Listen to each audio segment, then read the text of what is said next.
بسم اللہ الرحمن الرحیم الحمد للہ رب العالمین والصلاة والسلام علی سید المرسلین وعلی آلہ واصحابہ اجمعین وبعد۔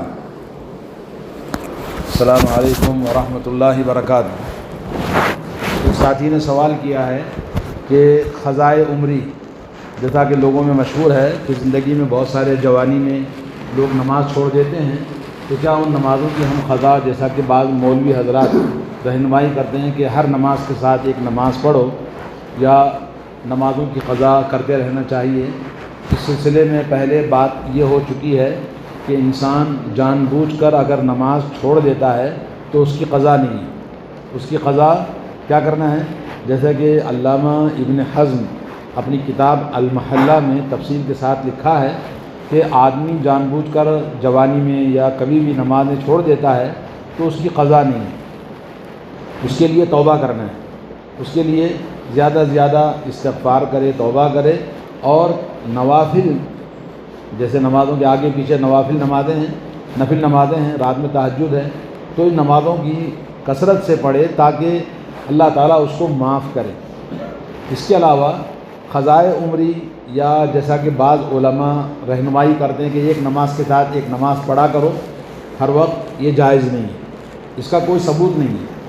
نماز چھوڑنے کا تصور نہیں ہے اسلام میں، اب چھوڑ دیا ہے۔ حتیٰ کہ بعض علماء یہاں تک لوگوں کو بھٹکا دیتے ہیں کہ ایک نماز کے اتنے پیسے ہیں، 5 وقت آپ نے جتنی نمازیں چھوڑی ہیں، 4 سال، 2 سال، 1 سال، 1 مہینہ، اس کے اتنے پیسے حساب کر کے آپ ہمارے مدرسے میں جمع کر دیجئے، وہ آپ کی نمازوں کی قضا ہو جائے گی۔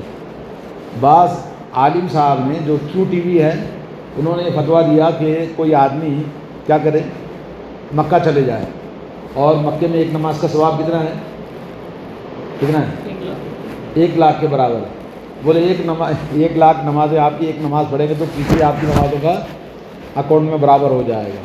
اس طرح کے الٹے سیدھے لوگوں کو بھٹکاتے ہیں، گمراہ کرتے ہیں، یہ سب چیزیں اسلام میں جائز نہیں ہیں۔ آج مسئلہ آپ کے سامنے ایک بات بتاؤں گا، وہ یہ ہے کہ آپ کو بتایا تھا کہ ممنوع اوقات، 5 اوقات میں نماز پڑھنا منع ہے۔ ام سلمہ ام المؤمنین رضی اللہ تعالی عنہ، ام المؤمنین ام سلمہ رضی اللہ تعالی عنہ، اللہ کے رسول صلی اللہ علیہ وسلم کو عصر کی نماز کے بعد 2 رکعت پڑھتے ہوئے دیکھا، تو پوچھا یا رسول اللہ، آپ نے منع کیا عصر کے بعد نماز پڑھنے سے، پھر آپ نے خود نماز پڑھی ہے؟ تو اللہ کے نبی صلی اللہ علیہ وسلم نے ان کو جواب دیا، یا ابنتا ابی امیہ، اے ابو امیہ کی بیٹی، سالتی عن الرکعتین بعد العصر، 2 رکعت عصر کے بعد میرے پڑھنے کو دیکھ کر تم نے سوال کیا ہے۔ اصل میں مسئلہ یہ ہوا تھا، انہ اتانی وفد قیس اناس من عبد القیس، فرمایا کہ عبد القیس قبیلے کے کچھ لوگ میرے پاس ملنے کے لیے آئے تھے، اور فشغلونی عن الرکعتین اللتین بعد الظہر، انہوں نے مجھ سے بات چیت میں اتنا وقت میرا لگا دیا کہ میں نماز نہیں پڑھ سکا ظہر کی نماز کے بعد کے 2 رکعت سنت۔ اب فہاتانی، یہ 2 رکعت نماز جو میں عصر کے بعد پڑھتا ہوں، وہ اس کا قضا ہے۔ رسول اللہ صلی اللہ علیہ وسلم ہماری طرح سنتوں کو یا فرض کو، کسی بھی چیز کو چھوڑتے نہیں تھے، اور آپ کی کوئی نماز چھوٹ جاتی تو آپ اس کو مکمل کرتے ہیں۔ دوسرا یہ کہ ایک اور روایت میں آتا ہے، یہ حدیث صحیح بخاری کے اندر ہے جو ابھی آپ کے سامنے بیان کیا، آتا ہے کہ نبی علیہ الصلوۃ والسلام عصر کے بعد میں برابر 2 رکعت پڑھتے تھے ہر دن۔ تو پوچھا بھئی آپ کیوں پڑھتے ہیں؟ تو نبی علیہ الصلوۃ والسلام کا معمول تھا کہ جب کوئی چیز شروع کرتے تو اس کو کنٹینیوس آپ ریگولر اس کو کرتے تھے، تو اس لیے پڑھتے تھے۔ اصل ابتدا کہاں سے ہوئی تھی؟ وفد عبد القیس کا ایک گروپ آیا تھا، گروپ نے آپ کو اتنا بزی کر دیا کہ ظہر کے بعد کی 2 رکعت آپ نہیں پڑھ سکے، تو آپ نے اس کو عصر کے بعد قضا کیا۔ تو معلوم یہ ہوا کہ اگر آپ کی عصر کے بعد میں کوئی نماز قضا ہو گئی جو آپ نہیں پڑھ سکے ہیں تو آپ پڑھ سکتے ہیں۔ جیسے ظہر ہے، آپ نہیں پڑھے تو پہلے ظہر پڑھیں گے، پھر عصر پڑھیں گے، تو اس طرح سے جو نماز چھوٹ گئی ہے اس نمازوں کی قضا کر سکتے ہیں۔ اور اسی طرح سے ایک دن فجر کی نماز کے بعد میں رسول اللہ صلی اللہ علیہ وسلم مجلس میں آپ نے حضرت بلال سے پوچھا، یا بلال، اے بلال، حدثنی بارجع عمل عملتہ فی الاسلام،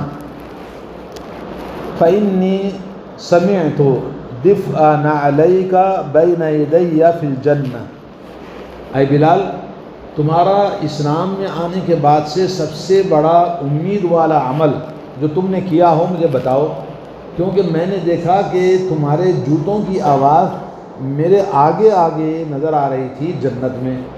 اللہ کے نبی صلی اللہ علیہ وسلم جنت گئے تھے نہیں معراج کے وقت میں، آپ نے جنت کی سیر کیا، وہاں آپ نے حضرت خدیجہ کا محل دیکھا، حضرت عمر کا محل دیکھا، اور اسی طرح حضرت بلال کو جنت میں دیکھا، تو آپ نے بہت سارے جنت کی نظارے کر کے آپ آئے تھے۔ تو آپ نے بلال سے کہا کہ تم کیا کرتے ہو اسپیشل کام جو میرے آگے آگے تم چلتے ہوئے نظر آئے جنت میں؟ تو حضرت بلال نے اس کا جواب کیا دیا دیکھیے، قال ما عملت عملا ارجع عندی، یا رسول اللہ میرے پاس کوئی اسپیشل کام نہیں ہے جو میں دین میں اسلام میں لانے کے بعد کر رہا ہوں سوائے اس کے انی لم اتطہر طہورا فی ساعۃ لیل او نہار، رات میں کسی وقت دن میں کسی بھی وقت جب بھی میرا وضو ٹوٹتا ہے تو میں وضو بناتا ہوں، اور جب بھی میرا وضو ٹوٹتا ہے رات میں ہو یا دن میں ہو میں وضو بناتا ہوں، الا صلیت بذلک الطہور ما کتب لی ان اصلی، کہا کہ وضو بنانے کے بعد میں پھر اللہ تعالیٰ مجھے جتنی توفیق دے اس وضو کے بنانے کے بعد میں نماز ضرور پڑھتا ہوں، چاہے 2 رکعت پڑھوں 4 رکعت پڑھوں، جتنا اللہ تعالیٰ توفیق دے اتنی نماز پڑھتا ہوں۔ اسی سے تحیۃ الوضو کی بہت ساری احادیث آئی ہیں کہ آدمی وضو بنائے، ظاہر بات ہے وضو بنانے کا کوئی ٹائم نہیں ہے، عصر کے بعد بھی بنا سکتا ہے، فجر کے بعد بھی بنا سکتا ہے، جبکہ فجر کی نماز کے بعد نماز منع ہے، لیکن اسباب والی نماز آپ پڑھ سکتے ہیں، یعنی جس کا کوئی ریزن ہو۔ ریزن کیا ہے؟ وضو بنایا، وضو کے بعد تحیۃ الوضو آپ پڑھیں، مسجد میں داخل ہوئے، مسجد میں داخل ہونے کے بعد تحیۃ المسجد آپ پڑھیں، تو ریزن والے جو اسباب والی نمازیں ہیں ان ممنوع اوقات میں بھی آپ پڑھ سکتے ہیں، یہ بتانا مقصد ہے۔ اس حدیث سے بھی معلوم ہوا کہ وضو ترک نہیں کرنا چاہیے، اگر وضو کا آدمی اہتمام کرے، وضو باوضو رہے ہمیشہ، یہ بہت بڑی بات ہے، اور ہر طرح کے شیطانی وسوسوں سے، شیطانی جس کی کوئی بھی چیز اٹیک نہیں ہوگی جو آدمی ہمیشہ باوضو رہتا ہے، کیونکہ جو لوگ کسی کو جن شیطان یا نظر بد وغیرہ لگی ہے تو ان کو جو پریکٹیکل عمل کرایا گیا تو اس میں یہ کہ ان کو ہمیشہ باوضو رہنے کی تاکید کی جاتی ہے، جس سے کوئی بھی شیطانی اثرات ان پر نہیں ہوتے ہیں۔ اور یہ بھی معلوم ہوا کہ وضو کے بعد میں کیا کرنا ہے؟ 2 رکعت تحیۃ الوضو پڑھنا ہے۔ اللہ کے نبی صلی اللہ علیہ وسلم کی حدیث ہے، اگر کسی نے اچھی طرح وضو بنایا، وضو بنانے کے بعد میں کلمہ شہادت پڑھا، اور کلمہ شہادت کے بعد اشہد ان لا الہ الا اللہ وان محمد رسول اللہ اور ان محمد عبدہ ورسولہ، یہ کلمہ پڑھنے کے بعد پھر 2 رکعت نماز پڑھے، ان 2 رکعت نماز میں اس کے دل میں اخلاص ہو اور اس کا خیال ادھر ادھر نہ بھٹکے، تو اللہ تعالیٰ اس کو جنت کے 8 دروازوں میں سے جس دروازے سے چاہے داخل ہو جائے۔ اللہ تعالیٰ نے اس کو یہ فضیلت دی ہے، جو آدمی وضو بنائے، وضو بنانے کے بعد کیا کرنا ہے؟ 2 رکعت نماز پڑھنا ہے، اور اس میں کوئی بھی دنیاوی خیالات اس کے اندر نہیں آنا چاہیے۔ اس حدیث سے یہ معلوم ہوا۔ ایک اور حدیث ہے، حضرت انس ابن مالک رضی اللہ تعالیٰ عنہ فرماتے ہیں، من نسی صلاۃ او نام عنہا فکفارتها ان یصلیها اذا ذکرها۔ صحیح مسلم کی حدیث ہے، کوئی آدمی نماز سے سو گیا یا بھول گیا، جب یاد آئے تو اس نماز کو پڑھنا چاہیے، جبکہ وقت ممنوع ہے، وقت نماز کا ممنوع ہے، لیکن آپ کی نماز چھوٹی ہوئی ہے، آپ سو گئے تھے یا آپ بھول گئے تھے، تو جب یاد آئے تو اس وقت میں آپ نماز پڑھنا آپ کے لیے ضروری ہے۔ صحیح مسلم کی حدیث ہے۔ اسی طرح سے ایک اور حدیث آپ کو سناؤں، حضرت ابو قتادہ سلمی رضی اللہ تعالیٰ عنہ فرماتے ہیں، اذا دخل احدکم المسجد فلیرکع رکعتین قبل ان یجلس۔ صحیح بخاری کی حدیث ہے، ابو قتادہ فرماتے ہیں رضی اللہ عنہ کہ رسول اللہ صلی اللہ علیہ وسلم نے فرمایا، جب تم میں سے کوئی آدمی مسجد میں داخل ہوا، داخل ہونے کے بعد میں مسجد میں نہ بیٹھے، مسجد میں بیٹھنا منع ہے، 2 رکعت نماز پڑھے اور نماز پڑھنے کے بعد بیٹھ سکتے ہیں۔ فلیرکع رکعتین قبل ان یجلس، بیٹھنے سے پہلے 2 رکعت پڑھنا ہے۔ تو یہ حدیث بتاتی ہے کہ کسی بھی وقت میں آپ مسجد میں داخل ہوئے تو تحیۃ المسجد اس کو کہتے ہیں، اور امام بخاری رحمۃ اللہ نے اس حدیث کو 2-3 بار اپنی کتاب میں ذکر کیا ہے، اور اس میں سے ایک حدیث آپ نے سنا ہوگا کہ رسول اللہ صلی اللہ علیہ وسلم ممبر پہ خطبہ دے رہے تھے، ایک صحابی داخل ہوئے تو آپ نے خطبے کے درمیان ہی بات کو کاٹ کر اس صحابی کو اشارہ کر کے کہا کیا تم نے نماز پڑھی ہے؟ انہوں نے کہا نہیں، تو کہا اٹھو 2 رکعت پڑھ کے بیٹھو، کیونکہ وہ داخل ہو کے بیٹھ گئے تھے، تو اللہ کے نبی صلی اللہ علیہ وسلم نے کہا کہ 2 رکعت پڑھ کے نماز بیٹھو۔ تو اس طرح سے مسجد میں داخل ہو کر بیٹھنا منع ہے۔ کچھ لوگوں کو آپ نے دیکھا ہوگا کہ مسجد میں داخل ہو کے بیٹھ جاتے ہیں پھر اٹھ کے نماز پڑھتے ہیں، یہ غلط طریقہ ہے، سنت کے خلاف ہے۔ جب مسجد میں داخل ہوں تو پہلے 2 رکعت نماز پڑھیں۔ یہ کیوں پڑھنا ہے تحیۃ المسجد؟ مسجد کا احترام ہے، یہ مسجد کسی کا گھر نہیں ہے، یہ اللہ کا گھر ہے۔ جب ہم کسی کے گھر جاتے ہیں تو گھر والا جب تک اجازت نہ دے گھر میں داخل نہیں ہو سکتے، اور داخل ہونے کے بعد میں گھر والا جب تک نہیں بولے گا بیٹھیے، تشریف رکھیے کرسی، یا اشارہ کرے گا بیٹھنے کے لیے، تو آپ بیٹھیں گے، تب تک کھڑے رہیں گے۔ تو اللہ کے گھر میں داخل ہونے کے جو آداب ہیں، پہلی بات تو یہ کہ داخل ہونے کی دعا پڑھنی ہے نہیں؟ کون سی دعا؟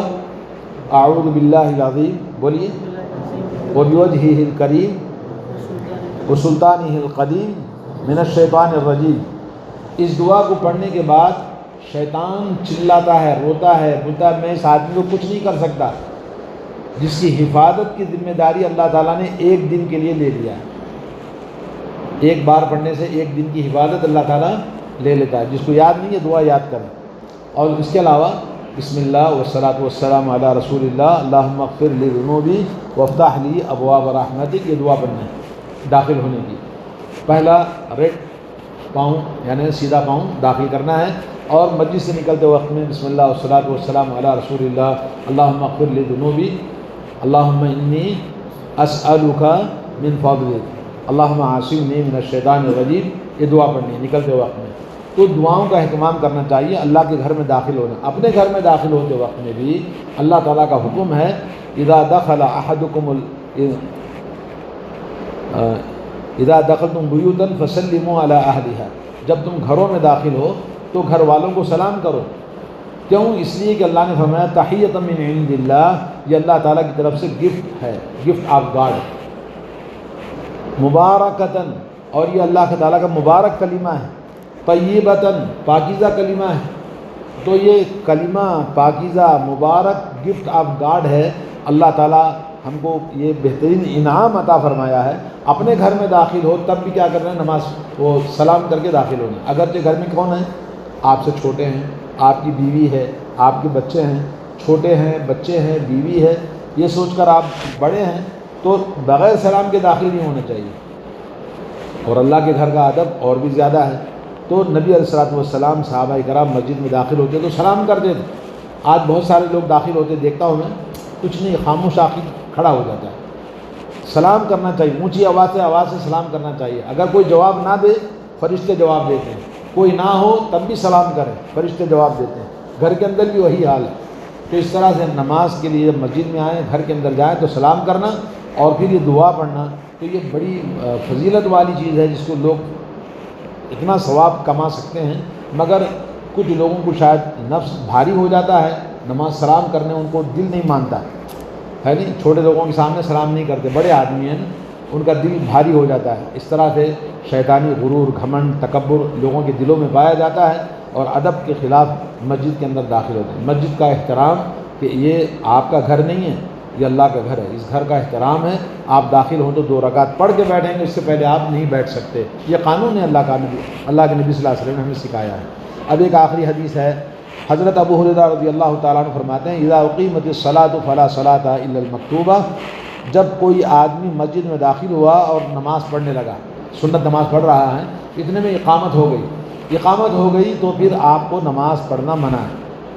حضرت ابو ہریرہ رضی اللہ تعالیٰ عنہ حدیث کو بیان کیا ہے، اور یہ حدیث صحیح بخاری کے اندر ہے، اور اس میں صحیح مسلم کے اندر ہے حدیث، جس میں یہ کہا گیا کہ جب نماز کھڑی ہو جائے تو نماز اقامت سننے کے بعد میں نماز توڑ دینا ہے۔